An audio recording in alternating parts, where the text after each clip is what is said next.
I still can't close my eyes without seeing them. Rows of children, perfectly still, staring at nothing with eyes that refused to blink. I'd been teaching 3rd grade at Millbrook Elementary for 6 years when it started. 6 years of crayon drawings, playground disputes, and the particular chaos that comes with 8-year-olds who've had too much sugar at lunch. I thought I'd seen everything. I was wrong. It began on a Tuesday in late September. The air had that crisp quality that promised autumn, and the leaves were just starting to turn. I was reading to my class during our afternoon story time, a routine we'd established since the first week of school. 23 children sat cross-legged on the reading rug, arranged in a loose semicircle around my chair. We were working through a chapter book about a girl who discovers a secret garden. Nothing scary, nothing unusual. I remember the passage I was reading. The main character was pushing through thick vines to reach a hidden door. My voice carried through the quiet classroom, and I glanced up occasionally to gauge her engagement. That's when I noticed Marcus' chin wasn't blinking. At first, I thought nothing of it. Kids zone out, they stare. But as I continued reading, I found myself watching him from the corner of my eye. 30 seconds passed, then a minute. His brown eyes were locked on me, wide and unmoving. No flutter, no moisture gathering at the edges, just that glassy, fixed stare. I paused mid-sentence. "Marcus, honey, are you okay?" He blinked then, rapid and excessive, like he'd just remembered how. "Yes, Miss Patterson." I smiled and continued reading, but something cold had settled in my chest. I told myself I was being ridiculous. Kids did weird things. This wasn't weird. This was nothing. By Friday, 6 children had stopped blinking during story time. I noticed Sarah Gonzalez first, then Ethan Park, then little Amy Whitmore with her blonde pigtails. I'd start reading, and within minutes they'd all go still. Their eyes would fix on me, round and unblinking, and they'd sit there like dolls. 2 minutes, 3 minutes. Once, I timed Sarah at 4 minutes and 20 seconds before I couldn't take it anymore and stopped reading entirely. "Why aren't you blinking?" I asked her directly, crouching down to her level after I dismissed the others to their desks. Sarah looked at me with those big green eyes. "It's rude to blink when something is watching you, Miss Patterson." My skin prickled. "What do you mean? Who's watching you?" "I don't know." She tilted her head slightly, like she was listening to something I couldn't hear. "But it doesn't like it when we blink." I sent her back to her desk with a smile I didn't feel and immediately emailed our school counselor, Mrs. Dan Late. Brennan replied within an hour, suggesting they monitor the situation but not to worry too much. Kids went through phases. They copied each other. It was probably nothing, but it wasn't nothing. By the following Wednesday, 12 children had joined what I'd started calling, in the privacy of my own mind, the No Blink Club. The sight of them during story time made my hands shake. I'd look up from the book and see half my class staring at me with those wide, dry eyes. Their faces were blank, peaceful almost, like they were somewhere else entirely. I stopped reading aloud. I put on educational videos instead, but it didn't matter. During any quiet activity, coloring, independent reading, even math worksheets, I'd catch more and more of them going still, eyes open, staring at the same point in the classroom, the back left corner where I kept supplies and a bookshelf. There was nothing there. I checked a dozen times. Just books and bins of crayons and a poster about the water cycle. The parent email started that week. Diane Chen wrote that Marcus had been standing in his bedroom with the lights off, staring at his closet for over an hour. When she asked what he was doing, he said he was apologizing. When she asked who he was apologizing to, he wouldn't answer. Jennifer Park reported finding Ethan at 3 in the morning, standing in front of his bedroom window with his face pressed against the glass, whispering to the darkness outside. She said when she touched his shoulder, he was ice cold, and when he finally turned to look at her, his eyes were bloodshot and dry. Amy Whitmore's father called me directly, his voice tight with panic. He'd heard his daughter talking in her room late at night. When he opened the door, she was facing the corner, whispering the same phrase over and over. "I'm sorry, I won't blink again. I'm sorry." I scheduled a meeting with Principal Hendricks. I brought the emails. I explained what I'd been seeing. I tried to keep my voice steady, professional, but I could hear the edge of hysteria creeping in. Principal Hendricks listened with his hands folded on his desk, his expression unreadable. When I finished, he was quiet for a long moment. "Miss Patterson, I understand your concern, but children are impressionable. They feed off each other's behavior. One child starts something unusual, and the others imitate it. It's basic social psychology." "This isn't imitation," I said. "They're all looking at the same spot. They're all saying the same things at home. And the not blinking, it's not normal. It's physically uncomfortable to not blink for that long. They should be in pain. Have you noticed any other signs of distress? Falling grades? Behavioral issues?" I hesitated. "No, their work is fine. Better than fine, actually. They're all performing above grade level this month." "Well then," he spread his hands like that settled it. "Let's give it another week. If it continues, we'll bring in the school psychologist for group observations. But I think you'll find this phase passes on its own." I left his office feeling dismissed and more afraid than ever. That night I couldn't sleep. I kept thinking about Sarah's words. "It's rude to blink when something is watching you." I lay in bed staring at my ceiling, and for the first time in my adult life, I was afraid of the dark. Not because of what I could see, but because of what I couldn't. The next day, all 23 children stopped blinking during story time.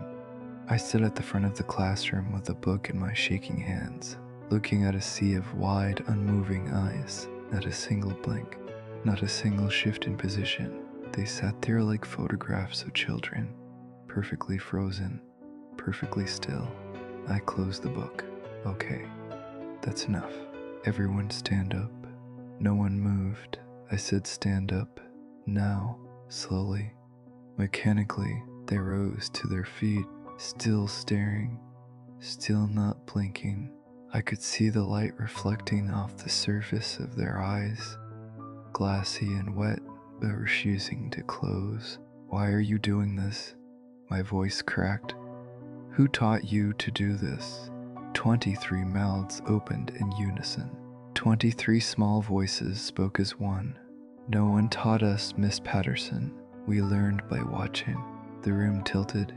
I gripped the edge of my desk to steady myself. Watching what? The thing in the corner. Every head turned to the left. Every pair of eyes fixed on that same spot. The back left corner with the bookshelf and the supplies, and absolutely nothing else.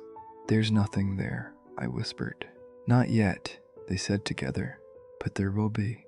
It's been waiting so long. We've been so rude, Miss Patterson, blinking when it was trying to introduce itself. But we know better now." I ran. I actually ran from my own classroom, leaving them standing there, leaving the door open behind me. I sprinted down the hallway to Principal Hendricks' office and burst in without knocking. They're all doing it. All of them.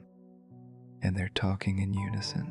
Something is. He looked at me with concern, but not the kind I wanted, not the kind that believed me. It was the look you give someone who's coming undone. "Miss Patterson, sit down. Let's talk about this calmly." "There's nothing calm about this." I slammed my hands on his desk. "Come to my classroom, right now. See for yourself." He stood slowly and followed me back down the hallway. But when we entered my classroom, the children were sitting quietly at their desks, working on their math problems. Normal. Blinking. A few looked up and smiled when they saw the principal. "Hi, Mr. Hendricks," Sarah said cheerfully. I stood in the doorway, my mouth open, my mind reeling. They were all standing. They were all talking together. They were... "Miss Patterson." Principal Hendricks' voice was gentle but firm. "Why don't you take the rest of the day off? I'll call in a substitute. He looked exhausted. I wanted to argue. I wanted to grab him by the shoulders and shake him until he believed me. But what could I say? The evidence was sitting there, working on multiplication problems, looking like perfectly normal 8-year-olds. I gathered my things and left. I didn't go home. I sat in my car in the parking lot for 3 hours, watching the building, waiting for something to happen. Nothing did. Parents arrived for pickup. Children poured out at the exits laughing and shouting. Normal. Everything looked completely normal, but I knew what I'd seen. That weekend, I barely left my apartment and tried to distract myself with Netflix, with books, with cleaning, but my mind kept circling back to that classroom, to those unblinking eyes, to the synchronized voices. By Sunday night, I'd almost convinced myself that Principal Hendricks was right. I was stressed. I was seeing patterns that weren't there. Kids were weird, and I was overreacting. I went back to school on Monday determined to act normal. The morning went fine. We did calendar time. We practiced our spelling words. During math, I walked around helping students with their fractions, and everything felt okay, normal, like maybe the whole thing had blown over. But then came story time. I had selected a different book, something lighter. A funny story about a dog who couldn't stop digging holes. I settled into my chair, and the children arranged themselves on the rug. I opened to the first page. Before we start, Marcus said quietly, "Can we show you something?" I froze with the book half open. Show me what we've been seeing. The temperature in the room seemed to drop 10 degrees. Marcus, I don't. We want you to see it too, Sarah interrupted. So you understand, so you know we're not being rude. We've been practicing, Ethan added, keeping our eyes open, paying attention. It likes that. My throat was dry. What likes that? All 23 children turned to look at the back left corner, and for the first time I looked too. Really looked. Not a glance, not a quick check, but a sustained, focused stare at that empty space. At first, there was nothing. Just the bookshelf, the bins, the poster. But then, gradually, like my eyes were adjusting to a different kind of light, I saw it. It wasn't a shadow exactly. It was more like an absence. A place where the air seemed thicker, darker, more solid than it should be. The longer I stared, the more defined it became. A shape. Too tall for the corner, its edges didn't quite make sense, folding in on themselves in ways that made my head hurt. And it was looking back. I felt it. The weight of its attention. The pressure of being seen by something that shouldn't exist. My hands started to shake. The book slipped from my fingers and hit the floor with a sound that seemed too loud. "Don't blink, Miss Patterson," Marcus whispered. "It's rude to blink." I wanted to blink. God, I wanted to blink. My eyes were burning, watering, screaming for relief, but I couldn't, because the moment I thought about blinking, I knew with absolute certainty that if I closed my eyes, even for a fraction of a second, it would move. It would come closer. "How long has it been there?" I heard myself ask, my voice barely a whisper. "Since the beginning of the year," Sarah said. "It came with us." "No." Amy shook her head. "It was here before. It's been here a very long time." We just started noticing. The shape in the corner seemed to pulse, or maybe that was just my vision blurring from the tears pooling at the edges of my eyes. I couldn't tell anymore. I couldn't think straight. All I knew was that I was staring at something that was staring back, and the children around me weren't blinking either. "What does it want?" I asked. "To be acknowledged," Marcus said simply. "It's been invisible for so long. People kept blinking, kept looking away, kept pretending it wasn't there. But we see it now. We pay attention. And soon," Sarah added, "everyone will." My vision was going dark at the edges, not from the thing in the corner, but from lack of oxygen. I realized I'd been holding my breath. I gasped, and in that moment of distraction, I blinked. The shape moved. It didn't walk. It didn't slide. It just suddenly occupied a different space, 3 feet closer to the reading rug, 3 feet closer to us. The movement was wrong. Impossible. My brain couldn't process what my eyes had just seen. I screamed. I shoved myself out of the chair and back toward the door, my eyes now blinking rapidly, uncontrollably. And every time I blinked, it moved. Closer, closer. The children remained perfectly still, watching it approach, their eyes wide and welcoming. "You can come in now," Marcus said softly, and then all 23 voices joined his, speaking in perfect unison. "You can come in now." I ran again, out the door, down the hallway, past confused teachers poking their heads out of their classrooms. I ran until I hit the main office and collapsed against the counter, sobbing, struggling to breathe. "Call 911, I guessed to the secretary. "Something's in my classroom. Something's wrong." The children. But before I could finish, Principal Hendricks appeared, his face grave. "Miss Patterson, I'm going to need you to come with me." "No, you don't understand. There's something in there. It's real. I saw it. The children have been saying it for weeks, and I know." His voice was quiet, resigned. "I know what you saw." I stared at him. "What?" He glanced at the secretary, then back at me. "Not here. Come with me." He led me to his office and closed the door. We stood there in silence for a long moment before he spoke again. "Room 3B has had 7 teachers in the last 4 years. You lasted the longest." My blood went cold. "What are you talking about?" "They all reported the same things you did. Children staring, not blinking, something in the corner. We brought in specialists, psychologists, even had the room blessed by 3 different religious leaders. Nothing helped." "Then why didn't you tell me?" I could barely form words. "Why did you let me walk into that classroom without warning me?" "Because every time we close the room, it spreads." He sat down heavily in his chair, suddenly looking much older than his 50-some years. 2 years ago, we shut down 3B entirely, moved those students to other classes. Within a month, teachers in those classrooms started reporting the same phenomenon. It's like it followed the children, or maybe they carried it with them. We don't know. So you just, what?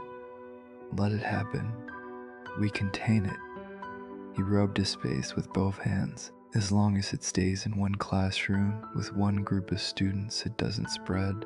The children finish 3rd grade and move on. Most of them forget. Some don't, but they move on, and it stays here, waiting for the next class. I sank into a chair. This is insane. You're telling me there's something supernatural in this school and your solution is to just ignore it. What would you have me do? Close the school? Tell parents their children are being watched by something we can't explain, can't stop, can't even prove exists to anyone who hasn't seen it themselves? He leaned forward. I tried that. After the 3rd teacher quit, the school board called me paranoid, threatened my job, said I was creating hysteria. Those children are in danger. Are they? He met my eyes. In 4 years, not a single child has been physically harmed. Psychologically affected, yes, but harmed? No. They go to that room. They see it. They adapt, and then they leave. And the teachers. He was quiet for a long moment. They don't adapt as well. I thought about the shape in the corner, the wrongness of it, the way it moved when I blinked. What is it? I don't know. No one knows. The oldest records for this building go back to 1952, and there are references even then to the room with the watcher. Some people think it's a ghost. Others think it's something else, something that was here before the school. Before the town, maybe. I stood up on shaking legs. I can't go back there. I know. He opened a drawer and pulled out a folder. I've already prepared your resignation paperwork. You'll receive full pay for the remainder of the school year. We'll tell parents you had a family emergency. I'll teach your class myself until we find a replacement. You'll tell the next teacher? No. He slid the folder across the desk, because then they won't take the job, and we need someone in that room to keep it contained. I looked at the resignation letter already typed, just waiting for my signature. A bribe. Hush money. Whatever you wanted to call it. You're going to let someone else walk into that classroom blind? I'm going to protect 482 other students in this building. His voice hardened. One classroom, Miss Patterson. One contained anomaly. It's a numbers game. I wanted to argue. I wanted to refuse to sign, to go to the media, to do something. But what could I prove? Who would believe me? I'd sound insane. I felt insane. I signed the letter. I took my things from my classroom while the students were at lunch. I couldn't bear to see them again, couldn't bear to look at that corner.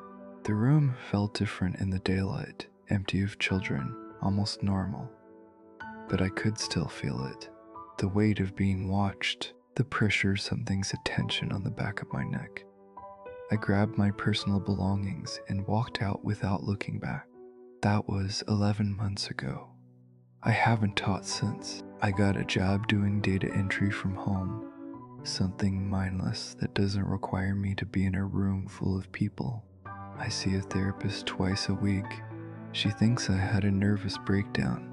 I let her think that. It's easier than the truth. But sometimes, late at night, I drive past Millbrook Elementary.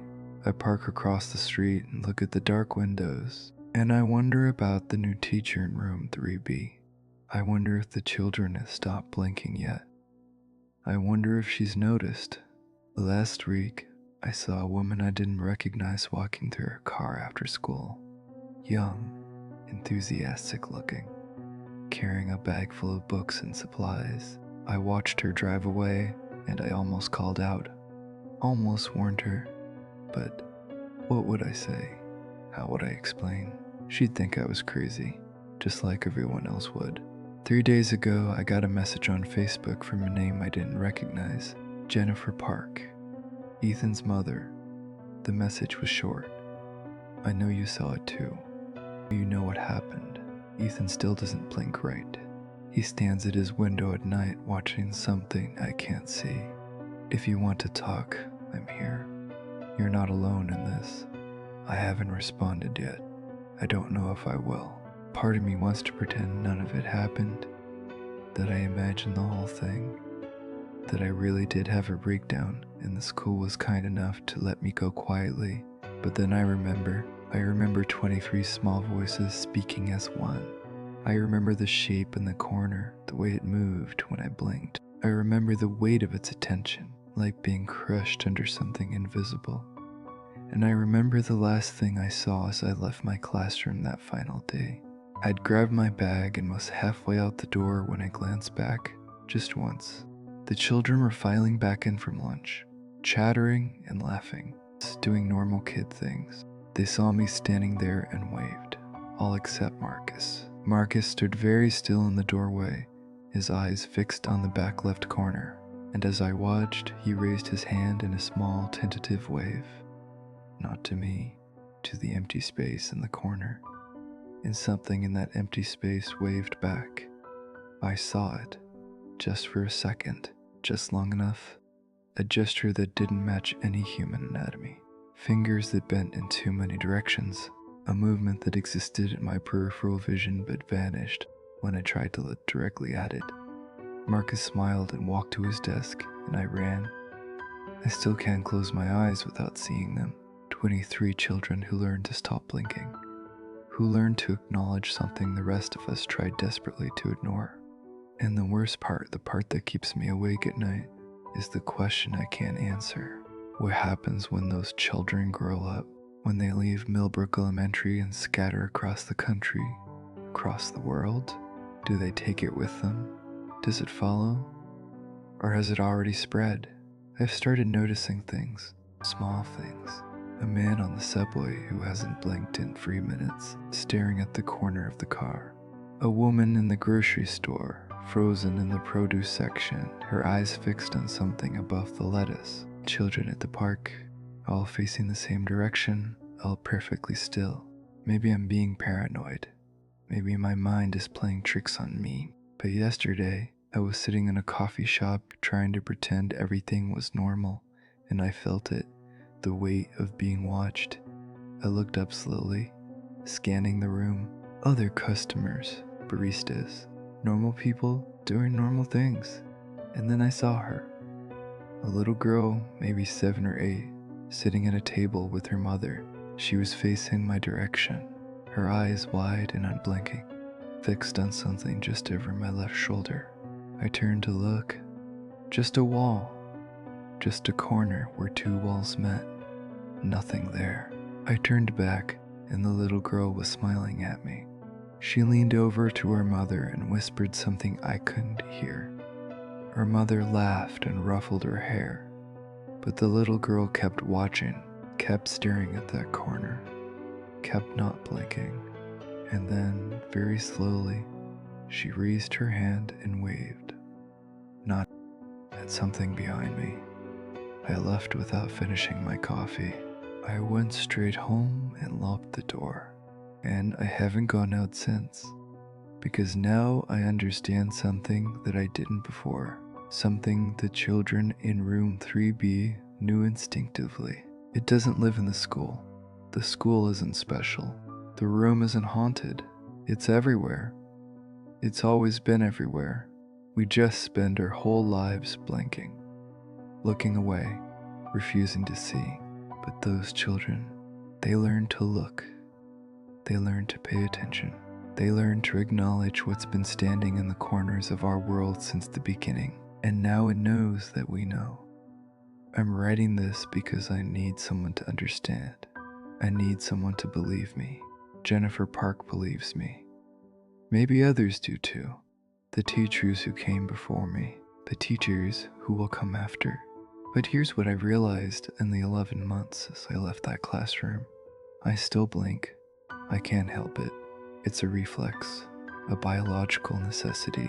And every single time I blink, every single time my eyes close for that fraction of a second, I know it's moving, getting closer. I don't know where it is right now. I don't know if it's in my apartment or still at the school or somewhere else entirely. But I know it's watching. I know because sometimes, late at night, I hear it. A sound like breathing that's not quite breathing. Like the air itself is being pulled into lungs that don't exist. And underneath that, so faint I might be imagining it, I hear children's voices, whispering, apologizing, promising not to blink. Last night I woke up at 3:37 a.m. I don't know what woke me. I lay in bed staring at my ceiling, and I felt it again. That pressure, that weight. I turned my head slowly, so slowly, toward the corner of my bedroom, and I saw it. Not clearly, not fully, but enough. A shape that was darker than the darkness around it, the presence that made the ear feel heavy and wrong. I stared at it for 2 minutes, 3 minutes, 4. My eyes burned and watered, but I didn't blink. I couldn't, because I finally understood what the children were trying to tell me. It's not about rudeness, it's about survival. As long as you're watching it, it can't move. As long as you keep your eyes open, keep paying attention, it stays where it is. But the second you blink, the second you look away, it gets closer. And eventually, inevitably, you have to blink. My eyes closed just for a fraction of a second, just long enough. When they opened again, it was standing beside my bed. I couldn't scream, couldn't move. I could only stare up at something my mind refused to fully comprehend. A shape that was too tall, too thin, made of shadows and absence and wrongness. And then it leaned down, and I swear to God it smiled. Not with the mouth. It didn't have a mouth. But I felt the smile, felt the satisfaction radiating from it like heat. It reached out, and I finally found my voice. I screamed and threw myself out of bed, scrambling backward until I hit the wall. When I looked again, the corner was empty. But I know what I saw. I know what's been waiting in the corners all along. I stopped sleeping. I take stimulants to stay awake. I keep every light in my apartment on. I've positioned myself so I can see all the corners at once. And I don't blink, not if I can help it. But I'm only human, and humans have to blink, have to sleep, have to eventually stop watching. And when I do, it will be there. I don't know if I'm writing this as a warning or a confession or a goodbye, maybe all three. But I need people to know. I need someone to understand that Dan's right. There is something watching. There always has been. We just finally started watching back. And now that it knows we can see it, now that it knows we acknowledge its existence, it doesn't have to hide anymore. My eyes are burning as I type this. I haven't blinked in 6 minutes. My vision is blurring. Tears are streaming down my face, but I can see it in my peripheral vision, standing in the corner behind my desk, waiting. If you're reading this, if you've made it this far, do me a favor. Look at the corner of the room you're in right now. Not a glance. Really look. For a full minute. Don't blink. Let your eyes adjust. And tell me you don't see anything. Tell me there's nothing there. I need to blink. God, I need to blink so badly. But I can't. Because the moment I do, the moment my eyes close, even for that single necessary fraction of a second, it will move. And I don't think I'll have time to open them again before it reaches me. The children knew. They tried to warn me. They tried to show me how to survive. But I didn't listen. I blinked. I kept blinking. And now,